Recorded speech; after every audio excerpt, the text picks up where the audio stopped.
Hai, Assalamualaikum warahmatullahi wabarakatuh. Alhamdulillah, hari ini saya bersama dengan tim Bulan Bintang. Diorang nak buat CSR. Alhamdulillah, ada 50 keluarga sekitar ni yang kita dapat jemput mereka untuk shopping di sini. Apa pun yang korang belanja dengan Bulan Bintang, sebenarnya ada sebahagian disalurkan untuk mereka yang memerlukan.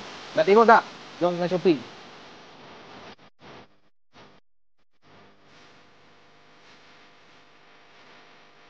Okey, Alhamdulillah. Apa beli barang ni hari ni? Lauk, Ah, sakit, sabun.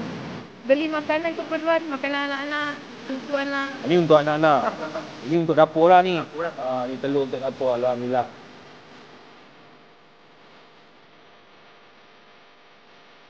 Ini Alhamdulillah dapat sinar Ramadan daripada Bulan Bintang.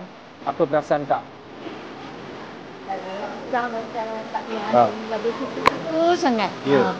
Bersyukur sangat ya lah. Bersyukur sangat, Alhamdulillah.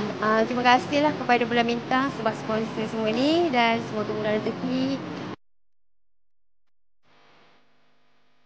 Alhamdulillah, kita dah settle dah pagi ni dekat ST Rosham Mike. Jangan tengok lagi, masing-masing troli penuh. Alhamdulillah, aku memang bersyukur untuk peluang ni. Dan kepada korang semua, teruskan sokongan dan doakan Bulan Bintang lebih maju jaya, murah rezeki, supaya program ni kita boleh buat banyak lagi, lebih banyak kebaikan dan manfaat kita boleh kongsikan kepada korang semua.